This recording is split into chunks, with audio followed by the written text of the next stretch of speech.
పాపం వచ్చినోళ్ళు ఎప్పుడు తిన్నారో ఏమో. వాళ్ళందరికీ వెంటనే వడ్డియాలి. ఓ వాణి, ఏందత్తా చెప్పు. ఇంటికి వచ్చినోళ్ళు ఎప్పుడు తిన్నారో ఏమో. నేను పోయి వాళ్ళని పిలుచుకొని వస్తా. నువ్వు అన్ని సిద్ధం చేసి పెట్టు. ఏంది నేనా? మరి నువ్వుగాక ఇంకెవరు? అత్త నాకు వీలు కాదు. ఎందుకు?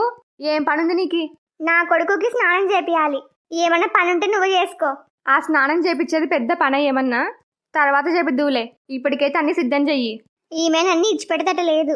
మా ఐదారు సంతకి నేను సిద్ధం చేయాలంట అంతా. ఈమె కూతురి మల్లుడే కదా, ఆ మాత్రం పని కూడా చేసుకోలేదా? ప్రతిదీ నాకే చెప్పకుంటే అవనీని చూస్తే ఒళ్ళు మండుతుంది నాకి. ఇప్పుడు ఎట తప్పించుకోవాలి? నన్నేమన్నా అనుకో అత్తా. నా కొడుకుకి నేను పోయి స్నానం చేపిస్తా. వాడు ఇంకొద్దిగా లేట్ అయితే నిద్రపోతాడు మళ్ళీ. ఏందే మరి విడ్డూరం చేస్తావు? ఎవరికి లేని కొడుకు నీకే ఉన్నట్టు. ఇంటికి కొత్త అల్లుడు వచ్చినాడు, వాళ్ళకి ఏ లోటు రాకుండా చూసుకుందామని కొంచెం కూడా లేనే లేదు. ఇందాక కూడా ఏంది నువ్వు అనింది? నేనేమన్నాను? ఏమనలేవా? చింటుగాడు అవని దగ్గరకు పోయినాడు. వాళ్ళతో దగ్గరికి వాడిపోతే నీకెందుకు అంతమంట? నోటుకొచ్చినట్టు మాట్లాడుతున్నావు.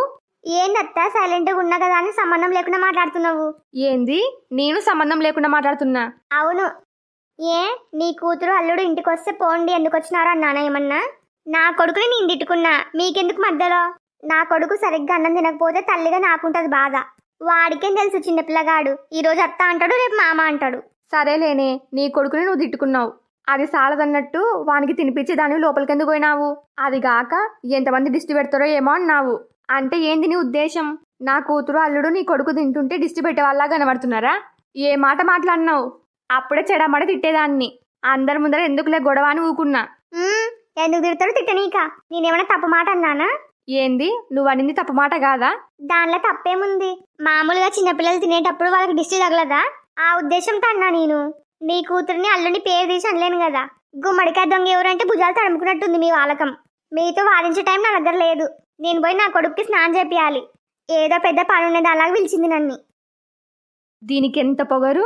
అత్త అంటే కొంచెం కూడా గౌరవం లేకుండా మాట్లాడుతుంది. చింటుగానికి స్నానం చేపినీక 10 నిమిషాలు సరిపోతుంది. ఇది కావాలనే చేస్తుంది. నా కూతురికి అల్లుడికి సేవలు చేయనీక దీనికి ఇష్టం లేదు. అందుకే చింటుగాని మీద పెట్టి తప్పించుకేయింది. దీనికి రాంగ భయం లేకుండా పోతుంది. మరి నా కొడుకు వచ్చిన తర్వాత అప్పుడు చెప్తా దీని పని. మర్యాదగా అమ్మ అమ్మ అంటే మాట వినదు. ఇంకా వచ్చిన వాళ్ళకి నేనే వడ్డియాలి. తప్పదు కదా. ఫస్ట్ పోయి పిలుచుకొని వస్తా. అవని వాళ్ళమ్మ కాలు చేతులు కడుక్కొచ్చుకోమ్మ, అన్నం వడ్డిస్తా అని చెప్పింది. ఇంతసేపు అవుతుంది, ఇంకా పిలుస్తలేదు. ఆమె పిలిచే వరకు అవని వాళ్ళ వదినతో మాట్లాడాలి కొద్దిసేపు. ఎట్టయినా సరే ఆమెతో కొంచెం పరిచయం పెంచుకోవాలి. ఒరేయ్, అవును, ఒకసారి కర్రా. చెప్పు. అరే, మీ అమ్మ ఏం చేస్తుందిరా? ఏం చేస్తలేదు, రూమ్ లో పాట వింటుంది. నేను పిలుస్తున్నా అని తొలకరాప మీ అమ్మని. సరే. ఎట్లా మా ఇద్దరు మనస్తత్వాలు ఒకటే, అందుకు తొందర ఫ్రెండ్స్ అవుతాం.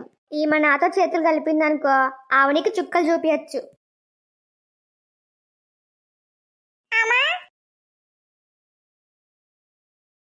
ఏంద్రా అట్లా ఉరికొస్తున్నావు? ఏమైంది?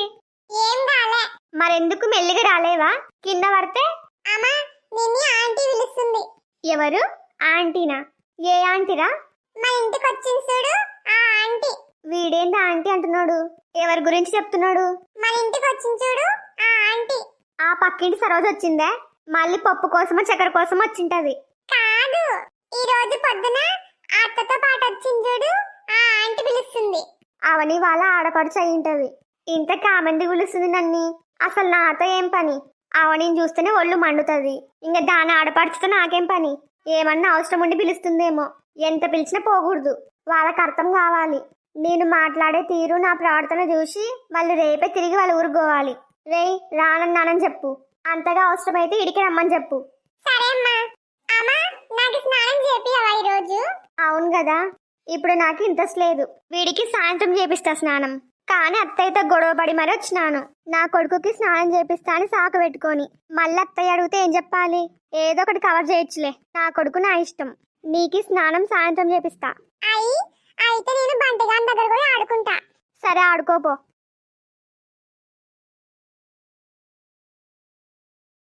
అమ్మయ్య వస్తున్నాడు. రే, ఏంది ఒక్కని వచ్చినావు? మీ అమ్మ ఆడుంది? మా అమ్మ లోపలనే ఉంది. మా అమ్మ ఇడికి రాదంట. ఏంది రాదా? ఎందుకు? ఏమో తెలియదు. కావాలంటే నువ్వే లోపలికో. వీడు చిన్నపిల్లగాడు, వీనికి అసలు చెప్పనీకి వచ్చిందో లేనో పోయి అర్థం కానట్టు చెప్పింటాడు. రేయ్ అసలు నువ్వేం చెప్పినావో ఏమో, మళ్ళీ పోయి చెప్పిరాప ఒకసారి. నేను పోను, నేను ఆడుకుంటా పోయి, నువ్వే పో. వీడు బుడంకాయలక్క ఇంతే ఉన్నాడు, కానీ వాళ్ళ అమ్మ లక్కనే ముఖం మీద మాట్లాడతాడు. సరే అవసరం నాది కాబట్టి నేనే పోయి మాట్లాడతా. అసలు ఈడ బోర్ వస్తుంది. వచ్చిన గంట సేపటికే ఉండబుద్ధి అయితలేదు. 4 రోజులంటే ఎట్లుండాలనో ఏమో. ఎంతైనా సొంతూరు సొంతూరే. పల్లవికి ఫోన్ చేయాలి. ఈ గొడవలో పడి మర్చిపోయినాను. పొద్దున 2 సార్లు ఫోన్ చేస్తే కూడా ఎత్తలేదు. ఇప్పుడన్నా నా మీద కోపం తగ్గిందో లేనో. అమ్మయ్యా, ఫోన్ ఆన్సర్ చేసింది. హలో పల్లవి. హలో. ఫోన్ ఎత్తింది కానీ మాట్లాడతలేదు. అంటే ఇంకా కోపం తగ్గినట్టు లేదు. హలో పల్లవి, నా మీద ఇంకా కోపం తగ్గలేదా? ఫోన్ ఎత్తి మాట్లాడతలేవు. అంతేలే పల్లవి, నన్నెవరు అర్థం చేసుకోరు. అందరున్న ఒంటరిని అయిపోయినాను. ప్రతి విషయంలో బలవంత పెట్టే తల్లిదండ్రులు, భార్య కాని భార్య అవని, అవసరానికి తగ్గట్టు మాట్లాడే చెల్లెలు, వీళ్ళందరూ నన్ను అర్థం చేసుకోకపోయినా కనీసం నువ్వన్నా ఉన్నావు అనుకున్నాను. ఇప్పుడు నువ్వు కూడా మాట్లాడతలేవు. సరేలే, ఎవరికి ఇష్టం వచ్చినట్టు వాళ్ళు చేయండి. నా మనసును ఎవరు అర్థం చేసుకోరు. నీకు ఇష్టం లేకుండా మాట్లాడడం ఎందుకు? నేనుంటా, బాయ్. ఆగు కిరణ్. నాకు తెలుసు పల్లవి, కొంచెం ఎమోషనల్గా మాట్లాడితే కరిగిపోతావని. నా ప్లాన్ వర్కౌట్ అయ్యింది. వద్దులే పల్లవి, నీకు ఇష్టం లేనప్పుడు మాట్లాడొద్దు. నేను నిన్ను ఇబ్బంది పెట్టను. ఇలాంటి మాటలకేం తక్కువ లేదు. ఇంతకీ ఏడున్నావు? ఇంకేడుంటా, మా అత్త వాళ్ళ ఇంట్లో ఉన్నా. ఏంది ఎవరింట్లో? అదే అవని వాళ్ళ అమ్మగారింట్లో. ఆ అట్లన్నో బాగుంది. అత్తగారంటే అత్తగారు, ఏదో జీవితాంతం అవనితో పాటు సెటిల్ అవుతుండలాగా మాట్లాడుతున్నావు. ఏదో ఫ్లోలో వచ్చిందిలే పల్లవి. సరే గాని తిరిగి వచ్చేది ఎప్పుడు మళ్ళీ? మళ్ళీ 4 రోజుల తర్వాత. ఏంది అన్ని రోజులా? అవును పల్లవి, మా నాన్న స్ట్రిక్ట్గా చెప్పినాడు. జీవితాంతం అవనితోనే ఉండమని స్ట్రిక్ట్గా చెప్తాడు. అప్పుడు కూడా చెప్పిన మాట వింటావా? ఏంది పల్లవి నువ్వు? ఏ టాపిక్ మాట్లాడినా ఆన్న వచ్చి ఆగుతావు. సరే గాని ఉన్నన్ని రోజులు ఒళ్ళు దగ్గర పెట్టుకొని ఉండు. పిచ్చి పిచ్చి వేషాలు వేయొద్దాడా. నా గురించి నీకు తెలుసు కదా. తెలుసు కాబట్టి చెప్తున్నా. సరే సరే, మా బావ వస్తున్నాడు, మళ్ళీ మాట్లాడతా, బాయ్. కట్ చేసింది. అసలు ఏందో నా జీవితం, ఏం అర్థమైతలేదు. అవనీకి నేను భయపడితే పల్లవి వాళ్ళ బావకు భయపడుతుంది. పాపం ఆయనకొక్కనికి బోర్ వస్తున్నట్టుంది. ఎంతైనా కొత్త ఊరు కదా, ఏమి టైం పాస్ కాక ఒక్కడే కూర్చున్నట్టున్నాడు. ఎట్లయినా సరే ఈ 4 రోజులు ఆయనకి బోర్ కొట్టకుండా చూసుకోవాలి. ఏవండి, చెప్పవని. మీకు కొత్త ప్లేస్ కాబట్టి ఈడ ఉండబుద్ధి అవుతలేదు కదా? అదేం లేదవని, ఈడ బానే ఉంది. ఎంతైనా మా ఇల్లు చిన్నది, మీ ఇల్లు అంత విశాలంగా అయితే లేదు. ఏందవని అట్లా అంటావు? మా ఇల్లు కంటే మీ ఇల్లే బాగుంది. నాకు బాగా నచ్చింది. అయితే 4 రోజులు కాదు, 10 రోజులు ఇన్నే ఉందాం. వామ్మో, నా వల్ల కాదు. కావాలంటే నువ్వు ఉండు, నేను మా ఊరు కోతా. నాకు చాలా పనులున్నాయి. ఊరికి అన్నాలేండి, భయపడొద్దు. ఇంకా నయం, నిజంగా అన్నావేమోని భయపడినా. మీరు చెప్పకపోయినా నాకు అర్థమవుతుంది. ఏమని? మీకు ఈడ బోర్ వస్తుందని. ఇదొక్క రోజు ఓపిక పట్టండి, రేపు నేను మా ఊరు మొత్తం చూపిస్తా మీకు. నిజమా అవని? నిజమండి, ఈ 4 రోజులు మీకు అసలు బోర్ రానియను. థ్యాంక్స్ అవని. అబ్బా, అమ్మాయి అల్లుడు చూడ్నీకి ఎంత చక్కగా ఉన్నారో. చిలక గోరింకలు అన్యోన్యంగా ఉన్నారు. వీళ్ళకి నా దిష్టి తగిలేటట్టుంది. ఏదోలే, నా బిడ్డ మంచి ఇంటికి కోడలయ్యింది. అల్లుడు నా బిడ్డని మంచిగా చూసుకుంటున్నాడు. ఇంతకంటే మాకేం కావాలి? అవని, చెప్పమ్మా. మీరు యాడ ఉన్నారు అని లోపల మొత్తం ఎతుకుతున్నా. ఎందుకమ్మా? ఎందుకేంది, ఆకలైతే లేదా? ఎప్పుడు తిన్నారో ఏమో. రండి, అన్నం పెడతా. ఇప్పుడేం వద్దత్తయ్యా, మేము బయలుదేరే ముందు టిఫిన్ చేసి వచ్చినాము.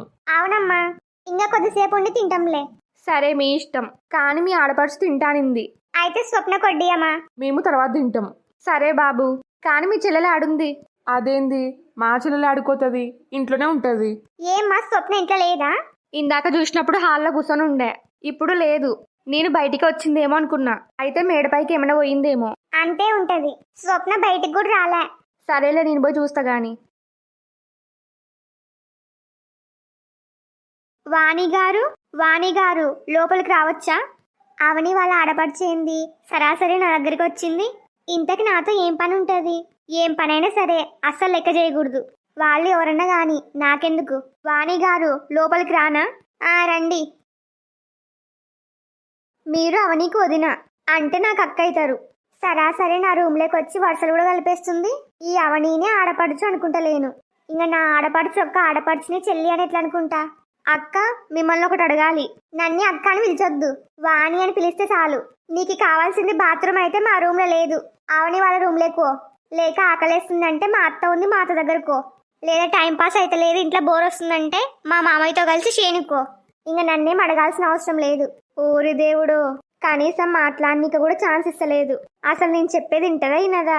అసలు నేను అడిగినానా నాకు బాత్రూమ్ కావాలా, ఆకలేస్తుంది, బోర్ వస్తుంది అని? ఆమెంతకు ఆమె చెప్పేస్తే ఏంది అర్థము? అవని మీద ఉన్న కోపము అవని ఆడపడిచైనా నా మీద కూడా చూపిస్తున్నట్టుంది. అవని నాకు కూడా శత్రువే అని అర్థమయ్యేటట్టు చెప్పాలి. ఫస్ట్ నేను చెప్పేది వినండి. హలో ఫ్రెండ్స్ అందరికి, ఈ వీడియో మీకు నచ్చిందా? నచ్చితే లైక్ చేయడం మాత్రం మర్చిపోవద్దు.